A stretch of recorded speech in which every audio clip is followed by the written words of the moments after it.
You're observing her across the room, or perhaps sitting directly across from her at dinner, and something feels different. Not obvious, not theatrical, but different. What you're witnessing are micro-signals, evolutionary remnants that operate below the threshold of conscious awareness.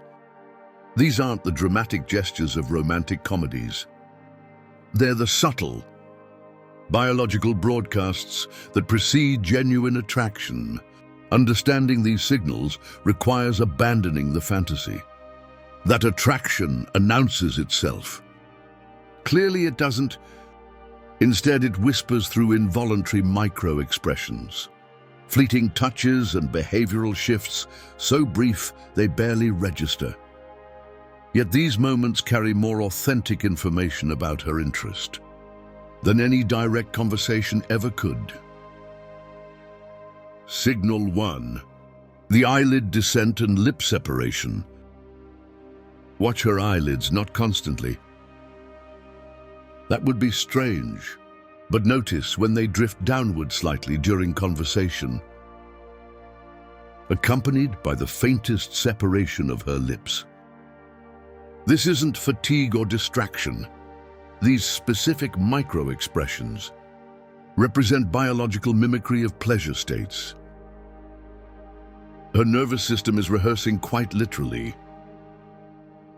what attraction feels like. This expression appears most frequently when she's listening intently or responding to something you've said that resonates. The timing matters. If this micro-expression surfaces while you're speaking, her subconscious is signaling approval. Her body is preparing for something her mind hasn't yet fully acknowledged. Signal 2. Peripheral touch patterns. Forget hand-holding or obvious physical contact. The signals worth noting are peripheral. The brush of an ankle against yours under the table. A thigh that momentarily presses against yours while sitting. These aren't accidents, they're calculated risks. Testing your receptivity to physical proximity. These touches serve dual purposes. They gauge your response, while providing her with sensory data about your presence. If she's creating these moments of contact, she's actively exploring the possibility of escalation. The casual nature is deliberate. It allows for retreat if you don't reciprocate. Signal 3. Grooming rituals in your presence. Human grooming behavior intensifies around potential mates. When she adjusts her hair, checks her appearance, or subtly corrects her posture while you're watching, she's engaged in what behavioral scientists term audience grooming. This isn't vanity, it's biological display behavior. The key distinction lies in timing and frequency. Grooming that coincides with your attention isn't coincidental. She's curating her presentation for your specific observation, signaling that your perception of her matters more than casual. Social interaction would warrant Signal 4. Wrist vulnerability display. The inner wrist contains some of our most sensitive nerve endings and represents one of our most vulnerable anatomical points.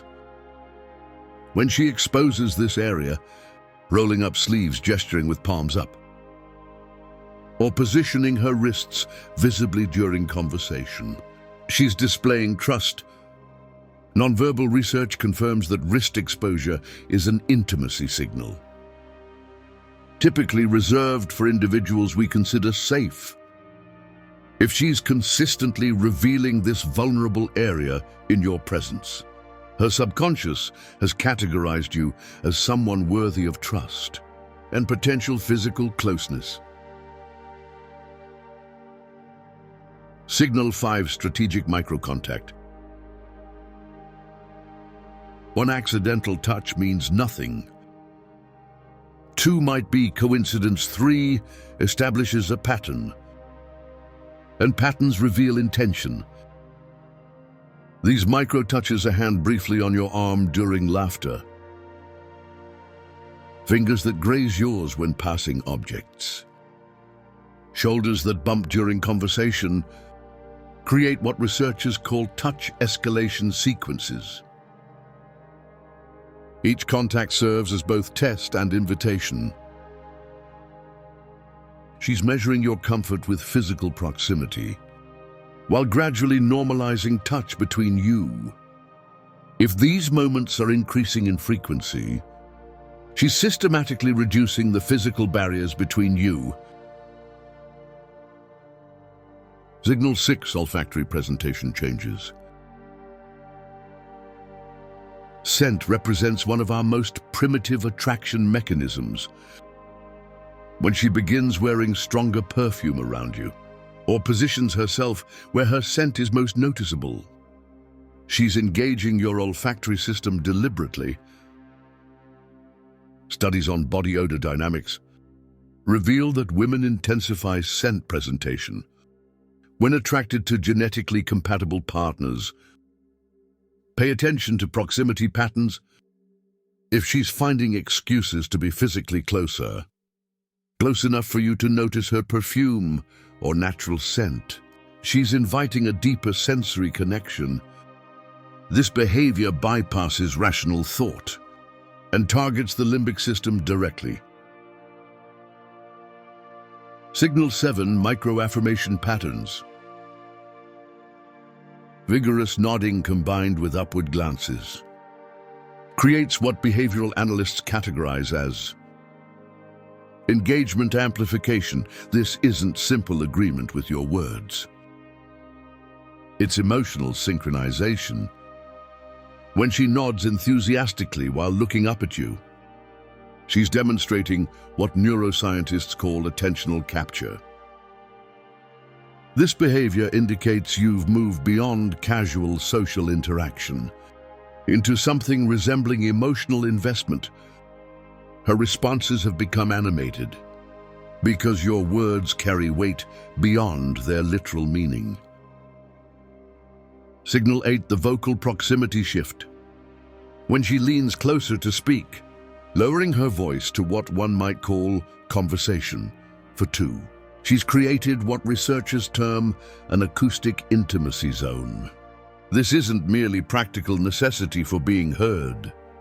Mind you, it's deliberate sensory engagement, positioning herself close enough that you feel her breath and experience her presence on multiple sensory levels. By speaking more softly, she necessitates your closer attention and physical proximity. Notice the timing of these vocal proximity shifts one should observe. They typically occur during personal topics or moments of shared laughter, when emotional intimacy peaks. This behavior bypasses social conventions about appropriate distance. Whilst appearing entirely natural and necessary, the combination of reduced volume, increased proximity, and intimate content creates what psychologists call multimodal bonding experiences, a rather powerful neurological response that standard conversation simply cannot achieve. The larger framework: these signals don't operate in isolation. They cluster, creating behavioral patterns that reveal genuine interest. Versus polite social interaction, the woman displaying one or two of these behaviors might simply be friendly. The woman displaying 4 or more is communicating something entirely different. The critical understanding here is that these aren't conscious choices. They're evolutionary responses, biological systems, activating in the presence of genetic and psychological compatibility. She's not necessarily aware she's doing them, which makes them far more reliable than verbal communication. Recognition of these patterns serves a practical purpose. It prevents misinterpretation of genuine signals, while helping you avoid reading interest into mere politeness. Understanding the difference protects both parties from uncomfortable misunderstandings. If these patterns sound familiar from your recent interactions, you're probably not imagining things.